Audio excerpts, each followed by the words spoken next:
ആദിന്ന പശ്യതി തം ഭ്രംശയാമി സമ്പദ്യോ യസ്യ ചേച്ഛാമ്യനുഗ്രഹം ഗമ്യതാം ശക്ര ഭദ്രം വാ ക്രിയതാമേനുശാസനം സ്ത്രീയതാം സ്വാധികാരേഷു യുക്തൈർവസ്തംഭവർജിതൈഃ അഥാഹ സുരഭിഃ കൃഷ്ണ അഭിവന്ദ്യമനസ്വിനി സ്വസന്താനീരുപാമന്ത്യ ഗോപരൂപീണമീശ്വരം സുരഭിരുവാച കൃഷ്ണ കൃഷ്ണ മഹായോഗിൻ വിശ്വാത്മൻ വിശ്വസംഭവ ഭവതാ ലോകനാഥേന സനാഥാവയമച്യുത ത്വം ന പരമകം ദൈവം ത്വം ന ഇന്ദ്രോ ജഗത്പദേ ഭവായ ഭവഗോ വിപ്രദേവാനാം യേ ച സാധവാം ഇന്ദ്രം നസ്ത്വാഭിഷേക്ഷ്യാമോ ബ്രഹ്മണാ നോദിതാ വയം അവതീർണോസി വിശ്വാത്മൻ ഭൂമിർഭാരാവനുത്തയേ. ശ്രീശുക ഉവാച ഏവം കൃഷ്ണമുപാമന്ത്ര്യ സുരഭിഃ പയസാത്മനാ ജലൈരാകാശഗംഗായ ഐരാവതകരോ ധൃതൈഃ ഇന്ദ്രസുരർഷിഭിः സാഗം നോദിതോ ദേവമാതൃഭിः അഭ്യഷിഞ്ചദാശാകം ഗോവിന്ദ ഇതി ചാപ്യധാത്.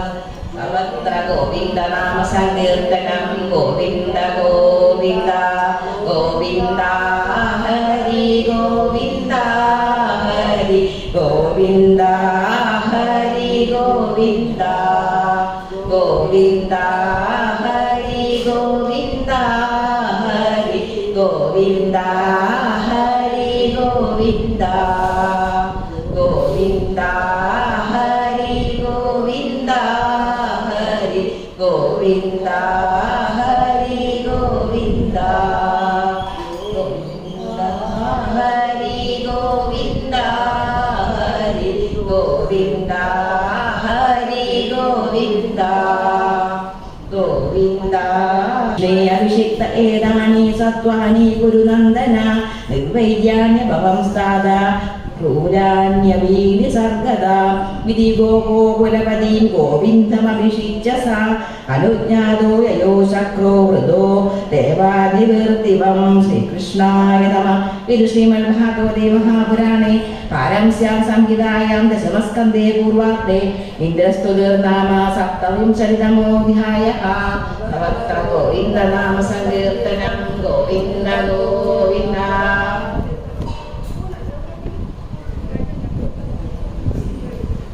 ിതരം വരുണാവൃതം തദന്തികം യതോ രാജൻ സ്വാലാമഭയതോ വിഭോ പ്രാപ്തം വീക്ഷ്യ ഋഷികേശം ലോകപാലസപര്യയ മഹത്യാ പൂജയിത്വാഹ തദ്ദർശന മഹോത്സവഃ.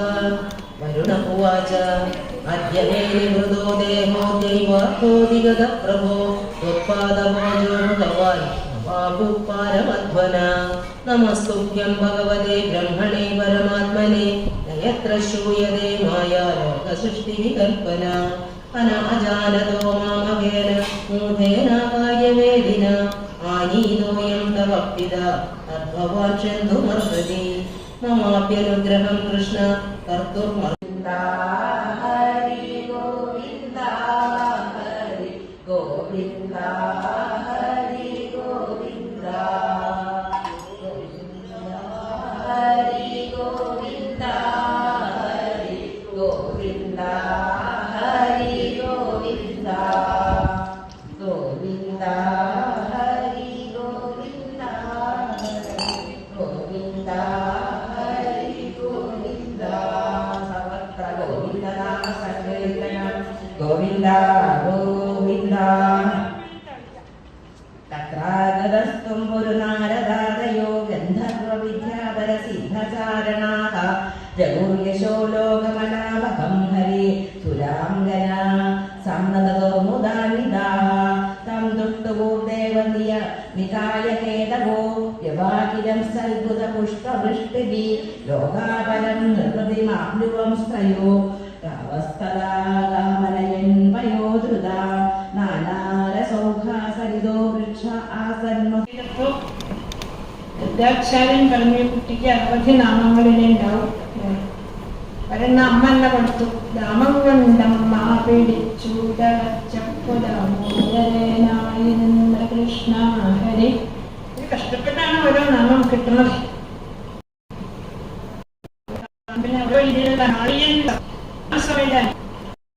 അനന്തരം പോയപ്പോ ഒരു താരം ആ താരം തൂക്കിട്ടാൻ പറ്റുമായിരുന്നു. അയാളുടെ വിഷമ തന്നെ തല വെച്ചാൽ അങ്ങനെ നഷ്ടം ഉണ്ടാവണം. ആളുകളെ കടന്നു നടക്കാനുള്ള വഴിയൊക്കെ ഉണ്ടാവും. ഒരു നേരം പോയി അസുരന്മാരെല്ലാം മരിച്ചു. ധാരാളം താളവൃക്ഷങ്ങളും മേളതോടുകൂടി കാട്ടിലൂടെ നല്ല വഴിയായി. എല്ലാവരും ബലരാമസ്വാമിയെ പ്രശംസിച്ചുകൊണ്ട് വന്ന് രോഹിണി ദേവിയോട് പറഞ്ഞു. രോഹിണി ദേവി തലയിൽ കൈവച്ചു. ഈ ധേനുകാസുരൻ കംസന്റെ ഏറ്റവും വലിയ പ്രിയപ്പെട്ട ഒരു ഗുണ്ടായിരുന്നു. അയാള് മരിച്ചപ്പോൾ ബലരാമൻ കാരണമാണ് ഞങ്ങൾ അറിഞ്ഞു. വഴി നാം പോലെ വരാൻ ദർപ്പം ഹരിക്കാൻ കാണുമ്പോൾ മനസ്സിൽ ഇങ്ങനെ പൊന്തി പൊന്തി വരികയാണത്. പോലെ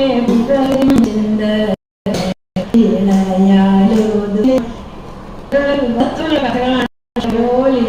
കളിയുണ്ട് ദർപ്പം അങ്ങനെ ചരക്കം മുഴുവൻ ദർപ്പം വയ്ക്കാൻ ശ്രീകൃഷ്ണ ഭഗവാനും അതേ കിട്ടു. നമ്മുടെ മനസ്സും പല വഴികളെ പോകണം. അങ്ങനെ നല്ല തീർത്തു. അപ്പം ഓരോ വാദം ചോദിക്കുന്നത് അപ്പം ഇതിന്റെ കാണുന്ന മനസ്സിലാവുന്നു. അംഗത്തിൽ അമർന്നിരുന്നുണ്ടായിരുന്നു. അംഗനാ കാലമണിഞ്ഞു ോട് ചേർന്നും കാണ കൃഷ്ണ അങ്ങനെ ആ കഥ യശോദ പറഞ്ഞു. കണ്ടോ ബലരാമൻ പോവാൻ കാണാൻ ബലരാമൻ കൂടെ പറഞ്ഞു. ബലരാമൻ കണ്ടു കാര്യമില്ല മനസ്സിലായി.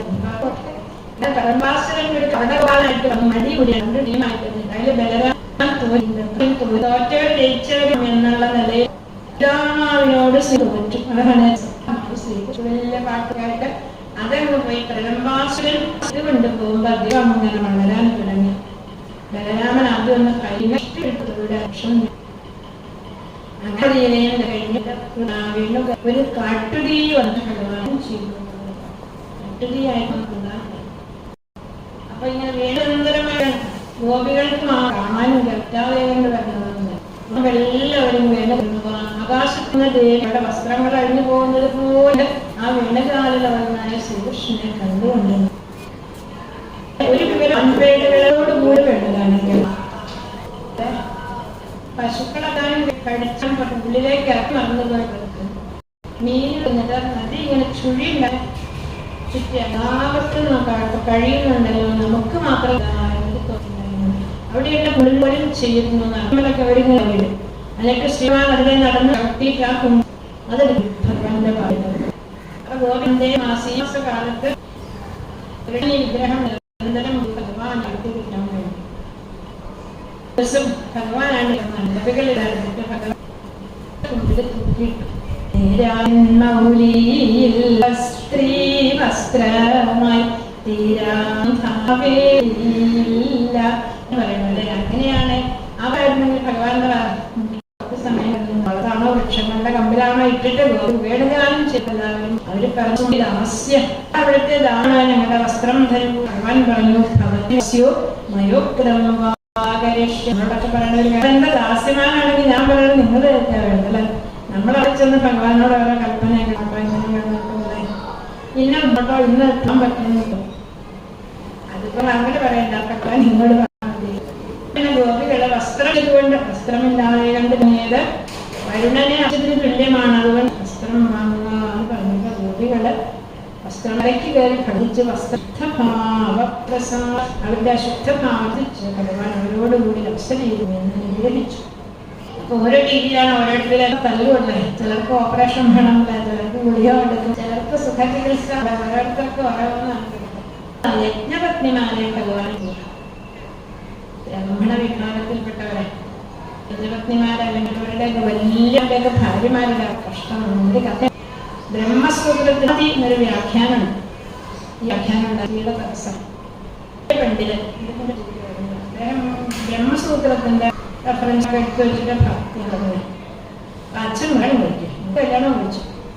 എല്ലാവരും കഴിഞ്ഞ് 4-20 കാപ്പില്ലോ അദ്ദേഹം ഒന്നും ചിന്തിക്കാറില്ല. ബ്രഹ്മസൂത്രം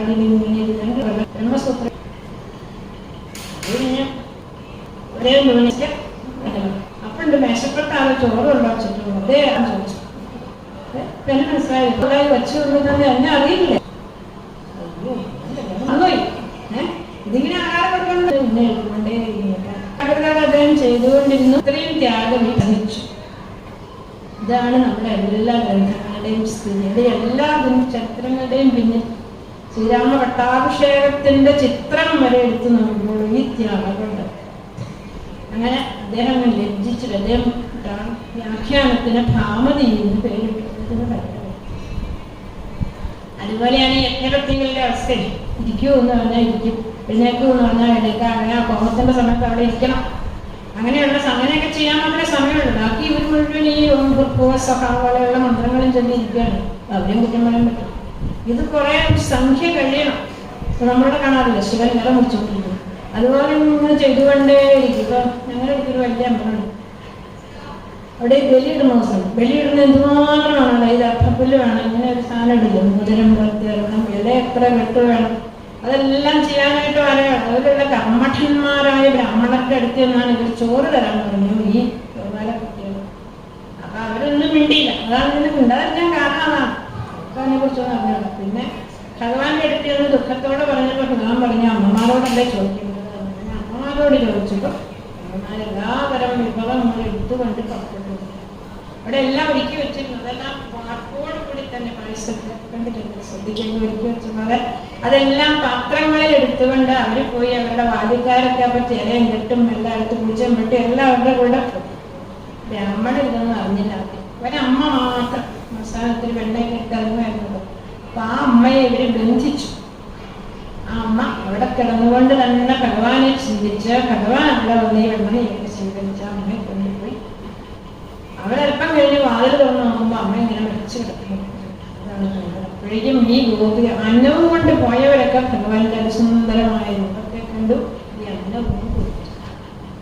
അതിനുശേഷം അപ്പൊ ഭഗവാൻ അവരോട് തിരിച്ചു പോകാൻ പറഞ്ഞപ്പോ അവര് പറഞ്ഞു ഞങ്ങൾ ഇനി പോണില്ല, ഞങ്ങളെ പടിയടച്ച് പിണ്ടം വെച്ചിട്ടുണ്ടാവും. ഭഗവാനുള്ള ബ്രാഹ്മണരെ കണ്ടപ്പോൾ അപ്പൊ ഭഗവാൻ പറഞ്ഞു എന്നെ കാണാൻ വന്നത് കൊണ്ട് നിങ്ങളെ ആരും തന്നിട്ടില്ല.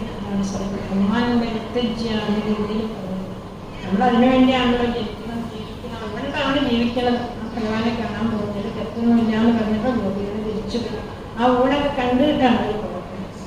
അവിടെ ചെന്നപ്പോ ബ്രാഹ്മണർക്ക് എന്ന് തോന്നി, കഷ്ടമായി നമുക്ക് പോകാമെന്ന്. ഇത്രയും നല്ലൊരു ഭാര്യമാരെ കിട്ടിയിരുന്നവരെ അവരെ ആശ്വസിച്ചു.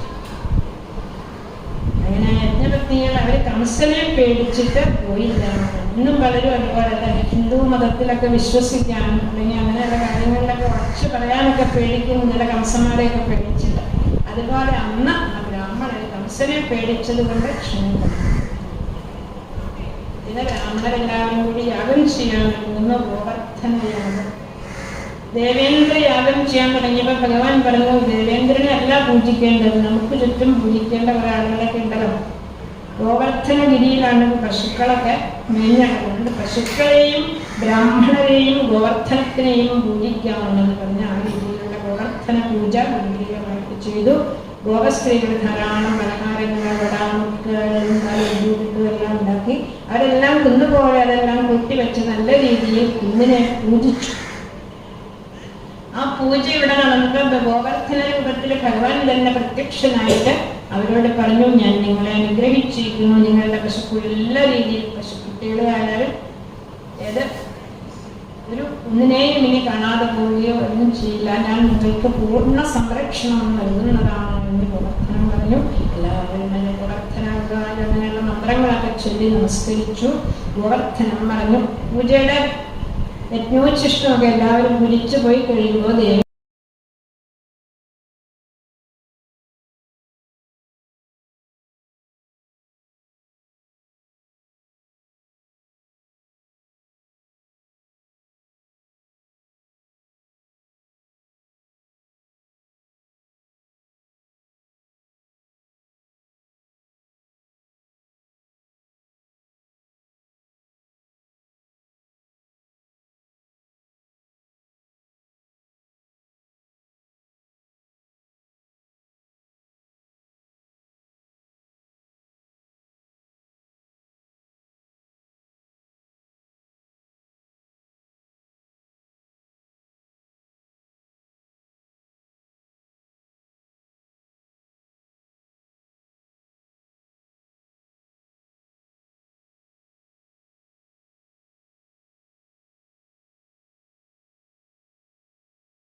സന്തോഷം ആഹ്ലാദന്റെ ഭക്തന്റെ നല്ല സ്വഭാവമാണ്. അതിന്റെ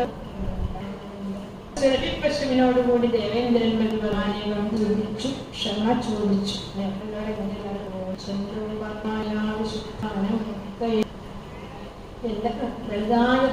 വലുതായ കൊണ്ട് ഞാൻ ചെയ്തു കൂട്ടിയ വ്യക്തികളെ ക്ഷമിക്കട്ടെ. ഈശ്വരം ഗംഭീരാശയായിരിക്കുന്ന ദേവേന്ദ്രനായ മാത്രമുള്ള ബാലന്റെ പദം നമസ്കരിച്ചു. അപ്പോൾ സുരഭി മുന്നോട്ട് വന്ന് ഭഗവാനെ സ്തുതിച്ചു. ഇവിടുന്ന് കാക്കിയപ്പോ സനാഥന്മാരെ നമ്മുടെ ഇടയിലൊക്കെ പറയാറുണ്ട് അനാഥാരെ സനാഥാണ് നമ്മളെല്ലാവരും. അവിടുന്ന് നാഥനായിട്ടുള്ള ചോദിച്ചു പുസ്തകങ്ങളൊക്കെയാണോ വേണ്ടത്, വല്ല നാഥാന്താലയോ ആശുപത്രിയൊക്കെ സ്വാമിജി നാഥനും ഭ്രാന്തനും അല്ല അതിനെ പഠിപ്പിക്കണത്. അനാഥന്മാരില്ല, ഞങ്ങളിപ്പോൾ സനാഥന്മാർ. സ്വാഭിഷേകം ഇനി ഞങ്ങളുടെ ഇന്ദ്രൻ, ഞങ്ങൾ ഗോക്കൾ ദേവേന്ദ്രൻ സുരഭി പയസാത്മനാ തന്റെ സ്വന്തം സ്നേഹമാകും. ഇങ്ങനെ ഭഗവാനുണ്ട്. ഭഗവാനുടെ ആൾക്കറയിൽ നിൽക്കണമെന്നിരിക്കാൻ നമ്മളെ കയറുന്നു. പശുക്കൾ അത് ചെയ്യാൻ തുടങ്ങി. ഇടയ്ക്കൊക്കെ പിന്നെ എല്ലാ ക്ഷേത്രയിലൊക്കെ നിരന്തരം ഗ്രന്ഥാഭിഷേകം. രാവണത്തിൽ ചെന്നാൽ അർത്ഥനത്തിൽ ഇന്നും ഇങ്ങനെ ഇരിക്കുന്നു. എല്ലാവരും ചേർന്ന് സർവത്ര ഗുണാമസങ്കീർത്തനം പാടി എല്ലാവരും അഭിഷേകം. മഹർഷിമാരൊക്കെ അതിനെ സത്യനാഥ മഹർഷി ഒരു മൺവണ്ടരഭിഷേകം പുഷ്പാഭിഷേകം ആഘോഷങ്ങളും കഴിഞ്ഞു. പാലങ്ങനെ ഒഴുകി ഒഴുകി കാട് ജലം വെളുത്തുപോയി. അതോടുകൂടി ലോകത്തിനും ഒരു പ്രധാനമന്ത്രി ഒരു ചെറിയ പാർട്ടിയുടെ പ്രസിഡന്റ് ആവുകയാണെങ്കിൽ അതുപോലെയാണ്. ജഗത്രയേശനായ ഗുരുവായൂരപ്പൻ ഗോവിന്ദ ഗോകുലത്തിനായ ഐശ്വര്യടി വർദ്ധിച്ചു. എല്ലാവരും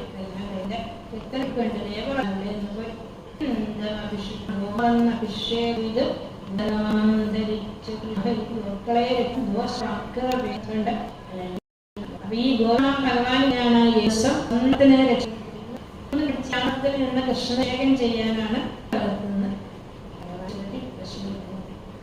നിസാരമായ കാര്യം അങ്ങനെയില്ല. ഭക്ഷണത്തിനാണ് ചെയ്യാൻ മാത്രം